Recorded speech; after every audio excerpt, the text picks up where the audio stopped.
Welcome to Wild Biz Weekly, Omaha, Nebraska's only local business news magazine podcast. We're on the internet on wildbiztv.com, as you obviously know right now. We're also on YouTube. Go to the YouTube channel and then go to Wild Biz TV. Excellent opportunity to see what is really happening, get inside the news and current events and trends that are occurring here in Omaha, Nebraska, and then understand how Omaha's trends relate to national trends. You'll have the big picture as you get done watching Wild Biz TV and Wild Biz Weekly. Thanks for joining me. I'm Lynn Hinderrocker, and I have an incredible lineup. Now, we're doing something very special today. Creighton University has obviously been behind the evolution and the coming together of this project. I'm honored to have a bunch of Creighton business students with me here in the room. Let's see if we can hear a little bit from these folks right now. Yeah. There we go. There we go. Awesome. These are an energetic next generation. These are Gen Y folks that are here to learn, absorb, contribute, collaborate, and co-create. And that's what we're going to do today as I introduce you to four of my guests. Now, the first one's a very special guy. I've known him for over 20 years, off and on. He has a fascinating career. He's kind of ending one chapter and beginning yet another chapter. He's the former CEO of Proxibid, ladies and gentlemen. Please welcome roundly, right here at the Hickson Lead Auditorium in Creighton University, my good friend, Mr. Bruce Holberman, ladies and gentlemen, right now. What are you waiting for, man? Come join me. Good to see you. I'm a little slow. No, you're not. You're always ahead of the crowd, as a matter of fact. That's what I like about you, Bruce. Hey, tell me a little bit about your career. Let's chat just a few minutes here and see where it's gone. Now, how long have you been with Proxibid, for instance? That was a five-year? No. I've been with this. I have been the president and CEO of Proxibid basically since we came out of beta testing as a live company in January of 03, so I'm just past 10 years in my relationship with Proxibid. Absolutely. Now, did you conceive the auction-based business model, or did a technology guy call you and say, Bruce, I need your leadership? Actually, neither. There were four young guys who had worked with a forerunner in this new industry of hosting live auctions on the internet. That company went bankrupt. They began to bring this company out of the ground, and they were all in their early 30s. They'd never started a business before, and they were looking for somebody who knew how to build a business. Okay. And they found me. Yes. They'd been at it about a year and a half prior to my coming on board in January of 03. Okay, all right, outstanding. So you've been with them a long time. What's the number one thing, as you look at the auction business model and Proxibid in particular, that you would comment on or see that's on you? Because I see it's like niching down now. The category's grown, and now it's serving a few industries that are really auction intensive, or not. What Proxibid did for me, one of the things that attracted me particularly to Proxibid was the opportunity for value-added customer service. It was an industry, the newest industry in the world was interfacing with arguably the second oldest industry in the world. Yeah, the auction industry is very, traces very its old. roots back about 8,000 years. This is amazing. And prior to technology being introduced into the auction industry, the latest and greatest thing was the megaphone, because guys didn't have to shout. I've got 20 who will give me 30. They used a megaphone. And so what I saw in this opportunity was a chance to develop a company built around an unparalleled level of customer service. We held a lot of hands. We taught courses around the United States. Did you really? So you did all the instructional content stuff? Let me ask you this. Where are they today? I know that Ryan is your new CEO over there, but what's the revenue? Can you share some sense of growth? Sure. In 2003, Proxibid did 158 auctions and sold $3.8 million online in our first year. How about a round of applause for a $3.8 million entrepreneurial venture right here in Omaha? Outstanding. Congratulations. In 2012, Proxibid had become the largest aggregator of live auctions on the internet in the world. And we did about something just north of 12,000 auctions. Don't hold me to this exact number, $2.7 billion went through our platform, and we sold north of $300 million. Oh my goodness. Working on a commission basis, essentially. You collect a percentage, right? The primary revenue stream is generated by an internet buyer's premium. When you register for an auction online, you agree to pay a premium ranging from 1% to, for small items, as high as 5%. You know what I find interesting? Auctioneering I mean, you think of it as a commodity business. You're driving it down to the lowest common denominator, and you're so foresighted and smart and savvy at this point in your life. You know that customer service and creating added value is a way to offset that. No, I'm not going there, my friend. Now listen, these people want to know a little bit more about you, and particularly your area of expertise, your favorite passion, organizational development. But let's just very briefly, in 30 seconds here, recount your career. I met you at Homer's, and just kind of quickly go through it. When I was 22 years old, I graduated college, and I was desperate for a way to avoid having to work for a living. So I borrowed $3,000. I went to the old market, rented 500 square feet, and armed with a degree in English literature, I started Homer's Records. Yes. And that story is still there, isn't it? That's the mainstay.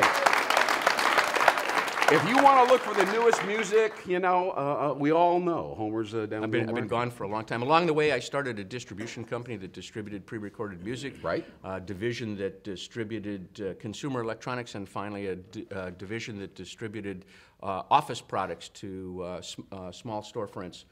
Back in the 80s when home offices and you could make $1 million in your basement was a big deal. Yeah. Then when I was 46 years old, I sold it all. I spent a few years as a volunteer with the incubator in North Omaha. Yes. And then I went to work for the U.S. State Department as a volunteer. And my wife and I went to a checkered career here. This is I missed these chapters. My wife and I went to Africa for a year and a half and helped develop small business. I lived in Zimbabwe, Zambia, and Namibia, none of which I could pronounce until I got there. I bet. Well, listen, Louis, as we wrap up here, I want to focus on the essence of this interview, because I know you've accrued tremendous wisdom and insight about culture, you know, and organizational development, which if you're not in that world, it seems kind of vague. Give us one insight. You've been through all these companies. Why do you enjoy it so much, and what's the juice? Let's start with the basic premise here that businesses divide into three equally important components, and your business is only as good as its weakest link. Yeah. The operating side of the business, the financial side of the business, and in my opinion, the culture. And that clearly in most businesses, if you look at their chart of accounts, if you look at their overhead, people are their most expensive asset, and yet in most instances, they're given the least amount of they're most underserved. Great companies are built from the inside out. Great companies are driven by people who have a passion to do what it is that they want to do. That it's more than just going to work every day, and that stems from developing a culture. Yeah. Okay, and this comes from a guy, because when I started my business, I had no previous experience. I had a degree in English literature, and so I began to treat myself and the people who came to work for me the way I'd want to be treated if I worked for somebody else. There's an invaluable lesson. Not because I thought other people were doing it wrong. I had no idea. And it was from that I began to experience and see the power of a well-constructed and well-managed culture. Fantastic insight. The power of culture. Mm-hmm. And the fact that as we look at our workforce and our people, we're always thinking about them based on what they have done in the past or how they think about the past rather than what their possibilities are. So we fail to invest in them because we don't see the possibilities. Right. Huh? Right. How about it, ladies and gentlemen, Bruce Holberman, former CEO of Procter & Gamble. Thank you so much. We'll be right back with a great second interview. We'll see you soon. Thanks so very much. Bye-bye.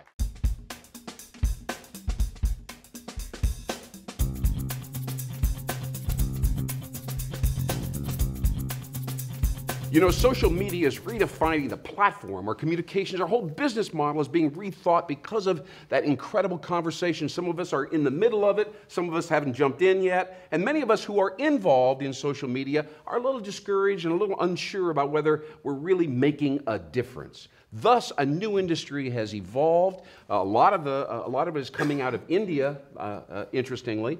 And today I'm going to introduce you to the CEO and president of a social media organization called Blue Ocean. Now, Prashant Parita is a very interesting guy. He has a whole team of people in India that are working algorithms. They can work with a tiny corporation or a massive company, as they tend to do, and help them become more competitive and engaging inside the flow of the world of social media analytics. So please welcome a very interesting man. His family's from India, his company's from Seattle. He's here in Omaha, Creighton University today. Please welcome my friend Prashant Parita from Blue Ocean, ladies and gentlemen.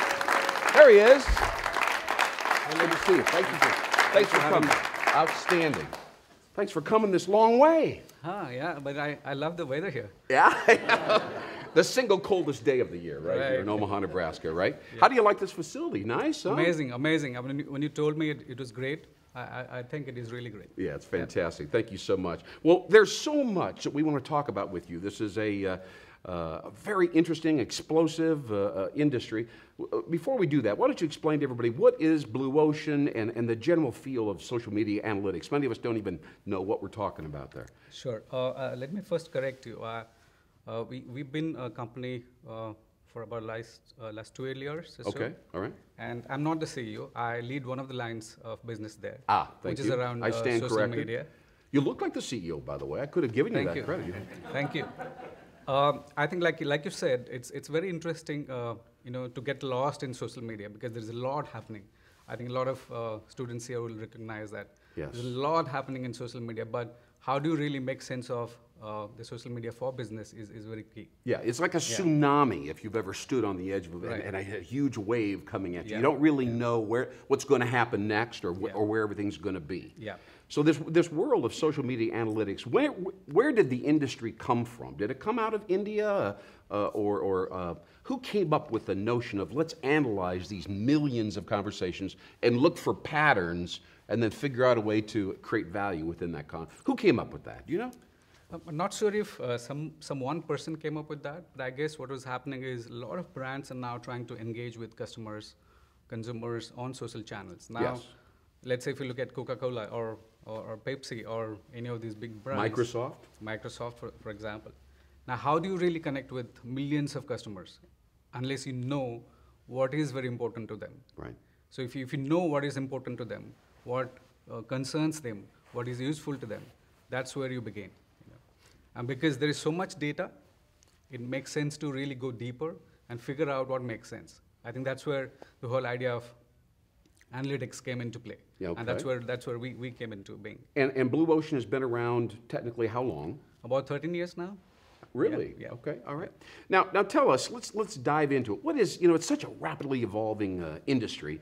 What's the leading edge right now in social media analytics? I mean, we've heard about listening. There are many large companies that hire social media analytics firms, either in customer service or marketing, to listen. They're monitoring, trying to find out what people are saying about their brands. Is that true? Right. Right. But now there's a new generation of companies, and you're included in this wave, as I understand, who can be proactive and actually get in there and influence, in behalf of the company, influence the flow of dialogue. Right. So what's this all about? I hear there's like 4 or 5 dimensions. Is that right? Sure. See, what is very interesting about social media is two-way channel. So traditional media has been more like one way. If you have to put an ad, you put it on TV, and then you expect people to react to that. True. But social media is two-way. If you go on Facebook, you can actually talk to people, and people can talk back to you. Yes. I think that's a big difference. Paradigm shift. Right, absolutely. Right. So when you turn the table, and then suddenly your brand is out in the open, where people can come and really impact your brand. Right. So that's where what gets very important is to really turn the marketing from inside out to outside in. I think that's where it gets good. And that's why we hear about inbound marketing all the time. Right, absolutely. Now, let's talk about these 4 or 5 attributes that people look at in terms of trying to identify, are we doing the right thing? One of them was, I believe, share of voice, right? That's right. Lead us down this road. Sure. See, what we do is we help brands to figure out what is really very important in social media. How do you really define ROI, return on investment on social media? Sure. So if you are operating in social media, you must have a share of voice, which is how much of your conversation is led by your brand. All right, so let me interrupt here. So share of voice would be the percentage of the total conversation that is allocated to dialogues about your brand. Sure. Yeah. All right? I would think that'd be rather small in most cases, right? 2% share of voice, 10. I mean, you know, there's such a massive pile of data. If you have 2 or 3% share of voice, that's probably pretty good. Or is it share of voice within the category? Within the category. I see, okay. So it's like market share. If you have 80% market share, we assume that you should also have 80% share of voice because that represents your market share. But if you don't have that much, then there is something that must worry about. Okay, so we just learned something very interesting here. Your assumption is that share of voice within an industry, within the social media milieu, should be roughly equivalent to share of market. Right. Absolutely. Wow, that's a fantastic correlation. Okay, what are some of the other ones? I mentioned touch points. So let's see. If your share of voice is equivalent to market share, that's good news. But if you go deeper into that share of voice, is it positive? Is it negative? Yeah. Are people really happy with what your brand is all about? All right, so there's a qualitative dimension here as well as a quantitative dimension. All right, what about the engagement piece? What about that?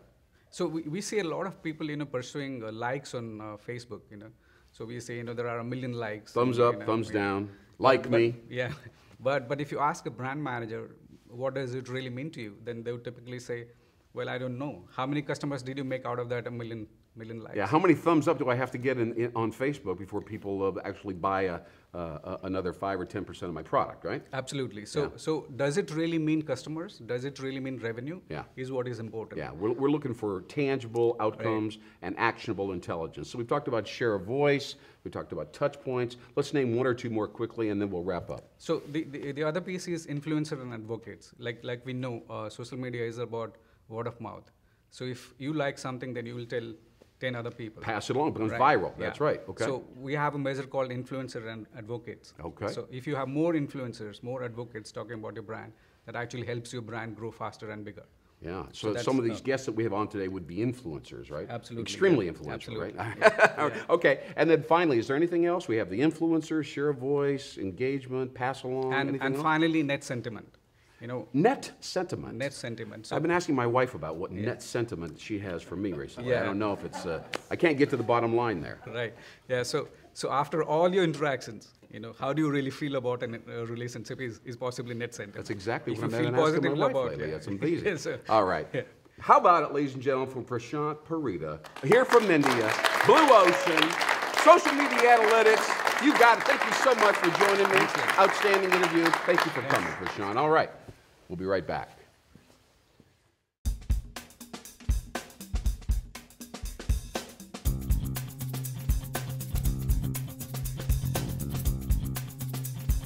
Thanks for joining me here on WowBiz Weekly, ladies and gentlemen. We're taping today at Hickson Lead Auditorium inside the Harper Center at Creighton University. The show that you're looking at right now has been partially pulled together, researched, the content's been developed. They've been supported by some of the top students in the freshman class, the business school, headed up by Dean Tony Hendrickson, ladies and gentlemen. I'm going to ask them to stand up and say hello, all of you, right now. Right now. This is the future, Gen Y from Creighton University. Thank you so very much for your help. I really do appreciate it, and the entire audience does as well. You're helping move us into the future, and we're extremely grateful. All right, we've been listening to Bruce Holberman, formerly from Proxy, been talking about culture. We're now going to talk to somebody who really understands the essence of culture and integrity and character. These are the things that surround a brand and create brand loyalty as well as employee engagement. It's an interesting topic. It's philosophical, but it also has bottom line ramifications. So I'm eager to introduce you today the person that is heading up the Ethics Coalition here in Omaha, Nebraska. She is part of the Creighton University staff and part of the team here. Please welcome my next guest, Beverly Crackner. Am I saying that correctly, Beverly? No, not at all. Well, we'll make sure it's correct. It's like the cake mix, Betty Crocker, but spelled in the old German way. Ah, well, I'm a Norwegian, Hinderrocker, Crocker. We kind of belong together, we do, don't we? Yes. By the way, I love that outfit. That's great looking. Thank you, sir. Now listen. India. Tell me, that's right.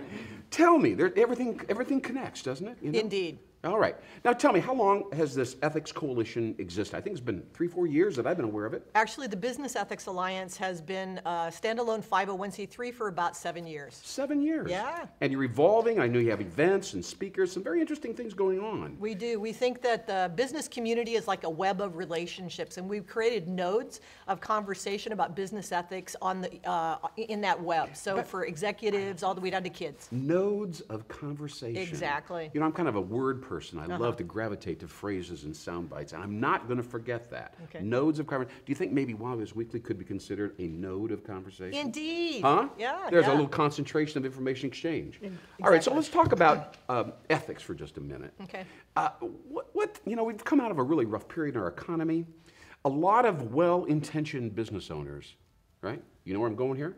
Have had to come to their employees and say, sorry, we're going to have to close the company.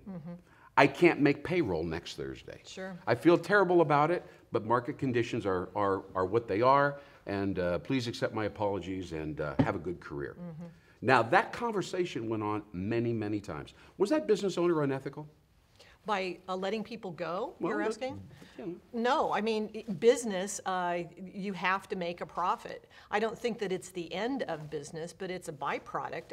So you have to be profitable in order to be in business. Yeah. Yeah. Now, maybe he got a bonus the year before and bought himself a small plane and took an exotic vacation, dropped 6 figures. Well, now are the employees over here going, wait a minute, that was a very unethical thing he did a year ago, and he tapped into our coffers, and what do you think about that? Well, so there are fairness issues that arise all the time in Yes. business, and this is one of them that you're bringing up. Sure. But the thing about ethics, and believe me, I'm very interested in this topic. I really am, and I've thought a lot about it. Is it's all relative, right? One person's doing the right thing is not necessarily another person's version of doing the right thing. How do you deal with that? See, I don't think that ethics is relative in the way you're describing it. I think that just like physics has ultimate axioms that really describe the universe, ethics has ultimate axioms as well. The fundamental principles of ethics are don't harm and do good. Now, how you actually exemplify those in different situations, that's where the relativity comes in. But the fundamental principles of don't harm and do good, they're there, they stand across the universe. Now, this is a very interesting thing, because if you had, I don't know, most of the 200,000 members of the local Omaha business community in front of you right now, you could make a case, or somebody could make a case, that business is about creating wealth, not necessarily creating jobs. Although people have different philosophies about the fundamental purpose of business. Yeah. Business people say, it's not my job to save the environment. Sorry, we'll do what we can do to recycle, but it's not my problem.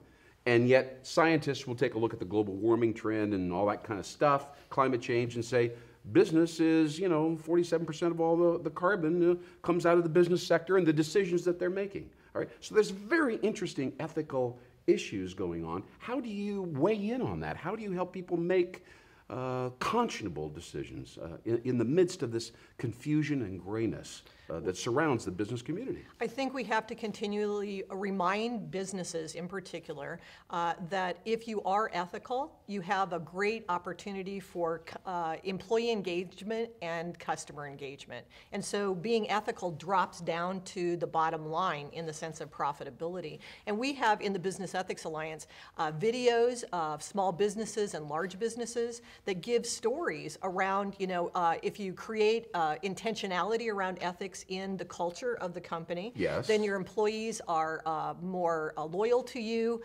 They don't leave as often. No doubt about it. They don't No doubt about steal it. as often. And so the engagement of the employees is higher if indeed the culture is more ethical. Absolutely. And think about customer engagement. If customers think that you're trustworthy, and if you follow through on what you say you're going to do, your reputation soars and the bottom line is increased. But if it costs too much, if it's prohibitive to quote unquote extend customer service to this or that level, or to stand out as a particularly trustworthy brand, to do things that, because everybody's trustworthy, everybody delivers up a product and gets the money and says, Everybody thanks a lot. isn't trustworthy, Well, that's unfortunately. interesting, because if you had those people that we thought weren't trustworthy, they would insist that they absolutely were trustworthy. Well, we often rationalize and don't know ourselves as much as we think we do. So in the end, ethics is about self-awareness and honesty and authenticity and transparency. Is that what we're talking about? It's that at the personal level, and then at the corporate level, or the level of the culture. It's bringing that intentionality out into the open and making it front of mind, so to speak, so everybody is aware of the fact that we are interested in profit as much as integrity and ethics. One quick question as we sign off. If I stood up and I said, my company is this and that, and we deliver a great product and service, and we put a great emphasis upon ethics, we're more trustworthy than the rest of these guys, are you sure, absolutely sure, that that will attract market share? Will people say, you know, I don't know that much about your product, but I'm going to buy into this whole trustworthy thing and we'll see where it goes? Is that happening in your opinion? Well, Is the research substantiate that? Or do they say, you know, I don't really care, just I want the product performance and a great price and a great value, and I don't know really about your culture or your ethical commitment. Don't know about that. Let's talk about the next generation. We find that they are very interested in community responsibility and joining organizations that are ethical. So if you're interested in making young people come to your business to work as well as selling to them, yes, it has to be the case that you bring intentionality around ethics. Let's ask our young folks here, members of Generation Y from Creighton University, do you believe that integrity and trustworthiness is a tangible outcome and benefit that you would actually pay a premium for? Would you do that, ladies and gentlemen? Applaud if you think you would. See, when I said to pay a premium for, then there was a little bit slower response there. Of course. Beverly Crocker, thank you so much. It was a fabulous interview, and I learned so much in a short period of time. Congratulations on your progress. Beverly Crocker, everybody. The Ethics Alliance here in Omaha. Yeah. Thank you so much. We'll be right back with Wild Biz Weekly. I'm Lynn Hinderrocker. Thanks.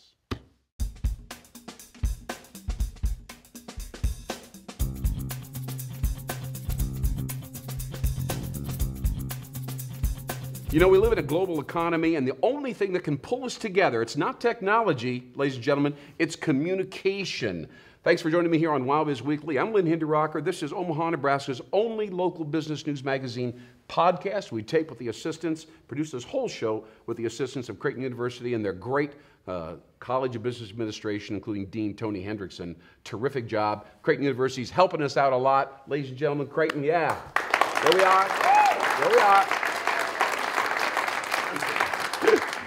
That wasn't a prompt. Anyway, so here we go with a very interesting conversation about the international business concept. It seems to be slightly less popular today than it was 5 years ago, but the notion of communication, reaching out, extending, touching minds and hearts at an international level, many of the students that are in the audience today are probably thinking about, should I specialize in international studies? Can I really connect with people in Europe or China, which is a huge growing market, or India, for instance? So we're going to talk today about with a very special guy. He's become a friend of mine recently. Actually hosts a talk radio show on Coil, the mighty 1290 here in Omaha, Nebraska. But as I said before, he does have a background in international business. Please welcome my new friend, Mr. Clinton Bellows, ladies and gentlemen, right now. Finally got you here, bud. Pleasure to be here. Good to see you, Thank Clint. you. Please sit down. It's Scooch great to up. have you here. You know, you have an incredible career, background in politics, spent a lot of time with the Republican Party in California, doing a lot of very interesting things. Thank you. And been overseas doing business, and then you do a very interesting show. Let's mention that and plug that. It's on Sundays. Sundays. At noon. Yes. Right, on the AM radio dial. Now, I haven't talked to a lot of people recently that are referring to AM radio, but it's actually quite alive and well with a fairly loyal listening audience, don't you think? The mighty 1290. I hope you'll all listen in this Sunday when you're not busy with the Super Bowl a little bit later. So. Yeah, that's right. Competing with the Super Bowl, that's a tough deal. We're going to have a tough time with market share there, but Lynn was my guest host a couple weeks ago when I was in California and did a fabulous job. I think we ought to give him a round of applause for his versatility. Oh, yeah. It's fun. That's what's fun. I love that's. There's nothing more fun. Well, Clinton, you know, Tell me a little bit about your brief career, especially the international side of it, your lengthy career, really. But tell me, what's the slant there, and what's your experience in that context? Well, I'd like to commend you for the previous guests that have been on. I'd like to talk about another word, which I would say came to me a second ago, which is integration. And it's integration of a lot of the things our first three guests have talked about. We have some synthesis here. We do. Bruce talked about culture as being a key part of the whole situation. Obviously, Prashid is way ahead of where I'm at. I signed up for Facebook recently and have no idea what to do with my friends. We're all out there listening, by the way. Yeah. Ready to give you the thumbs up, you know. I have 7,000 friends. I actually know 13 of them, so I feel like that's a pretty good That's thing. right. That happens. And then Beverly talked about the importance of ethics and how to infuse that into our discussions. And, in the international arena, that's even probably more important, Lynn, than perhaps domestically. Oh, what a great segue. The integrity is the precursor to a good international relationship. Yes, two authors that you can look at. There are many, of course, but Stephen Covey talks about the importance of looking at the end game first, the ultimates. And, you know, I think that's a very important thing, a shared vision of where you're going with your partners. And all I can tell you is I got into the international game about 20 plus years ago in 1993. Okay. Done business in about 47 different countries throughout the world. It has informed and changed my life in ways that I cannot imagine. And I would actively encourage all of you to really look at that as a serious career possibility, knowing there are some downsides to it as well and a lot to know. Many more factors than a domestic business in many respects. Can I ask you this question? I mean, obviously there's the issue with regulations and travel and the interface, the procedures or protocol, all that stuff. We read about that. Yes. But what's your at the personal level when you're interfacing from somebody, you know, in Britain, in the UK, or if you're in China or whatever? What do you say to yourself internally about how to relate to these people and what are they thinking? And I want to be deferential to them or not. Yes. Well, I think that we hear so much about culture and about how we should be cognizant of the various traditions and rituals that take place. For the Japanese business card situation. Right. What the meaning of the word yes is, and that meaning varies in virtually every country you're in. Sometimes yes means no, okay? It's kind of a cliche, but it's true. In Hungary, yes maybe means no. In China, often yes means we'll think about it, okay? In Germany, no means no, and yes means yes, typically. They're black and white thinkers. In France, I'm not sure. So, but I will say that we have lots of nuance in the French culture. Paris is a little different, but you know, I love the place. Although if I were there, I'd probably be moving to Belgium right now. Because of the tax situation. Absolutely. Yeah. The other author I study, Lynn, is a guy by the name of Jim Collins, who wrote the book Build to Last and Good to Great. And if you had to read one business book, Good to Great would be the book I'd read. And he talks about the importance of people. And they drive the bus. And you can take whatever business you want if you have the right people. Maybe Homer's had the right people 30 years ago. Right. On the seats, in the bus. On the scenes, in the bus. You can take that bus anywhere and make it work. If you're not with the right group of people on the right bus, you're not going to get where you want to go. Yeah, yeah. There's a lot of intuition in that. You have to trust yourself on that. Yeah. You also have to do what Reagan used to say in the old days when I was around him. And I knew there was going to be a political reference here. Trust, well, it's somewhat nostalgic now to look back on Ronald Reagan. I think you'd all probably agree with me on that, no matter what your political sightings are. But he used to say in negotiations with the Russians that you trust but verify. I did a lot of not doing that. I can tell you my mistakes. I've made them on about 4 continents now. So you're too trustworthy is what you were having, or naive, is that what you're saying? And we talk about communication. Or just lazy insofar as getting your preparatory due definitely diligence. lazy, no doubt about that. But I've made mistakes that have cost a lot of money, and I can take it beyond the theoretical with you here. And I can talk about 3 or 4 different cases that cost me a fortune, literally. Wow. Just based on words being different. Okay. Or understandings, Lynn, of what somebody means versus what they say versus how we filter it as Americans. Okay. We're much more alike people than around the world than we are different. Yeah. But there are differences. Yeah, and quick example, I don't know how much more time we've got, but years ago, when I was in Budapest, Hungary, with a company called Eurowest, which we founded in 1993, we were selling Michael Jordan T-shirts and basketball shoes and different things throughout Eastern Europe. Let me get this straight. You were selling Michael Jordan basketball shoes in Budapest. Is that Yes, correct? that's correct. All right, keep going, and then we'll this is the highlight of the interview for me. I don't know. Anything with And Michael we haven't even hit Jordan. the punchline No, yet. Michael Jordan, Magic Johnson, the NBA is big internationally, as you all know. This is pre-Kobe days. And then anything with New York Yankees or Dallas Cowboys did pretty well. I hear they do well in Tibet, by the way. They may very well. I haven't studied there, so I don't know. But bottom line on it was we got the chairman of a company called Nutmeg, which was owned by Farah, the Farah Slacks, Farah Fabrics, to fly to Budapest at his expense to do a trunk show in Budapest with the top retailers in Eastern Europe. Wow. You must know the dates and the culture well enough to know what their holidays are that might not be evident. Well, not Christmas, Easter, etc. The weekend I brought this guy in happened to be a weekend when everybody in Budapest, Bucharest, Prague went to their dachas at Lake Balaton in southern Hungary for the weekend. I did not have the decision makers there. I had all the middle level people. They were all vacationing. They were all vacationing.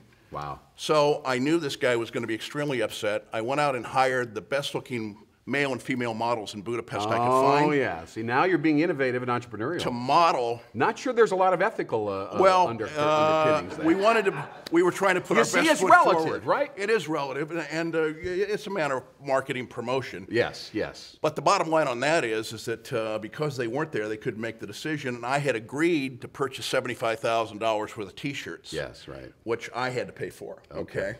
And then resell, which is not the way you want to do it if you can avoid it. At least on the international level. At least on the international level. All right. Clint Bellows, thank you so much, my friend. Good to see you. And by the way, we're all going to make a special effort to watch your show. It's a very interesting show on Sundays on the Mighty 1290. For 1 hour, you interview an eclectic assortment of people. You talk about everything from politics and international culture to who's going to win the football game that day. It's been a pleasure to be part of that with you as well. Clint Bellows, ladies and gentlemen. International businessman. Fabulous insights. Thank you so much. We'll be right back with our second show on Wild Biz Weekly. I'm Lynn Hinderucker, and thanks for joining us right here at Creighton University.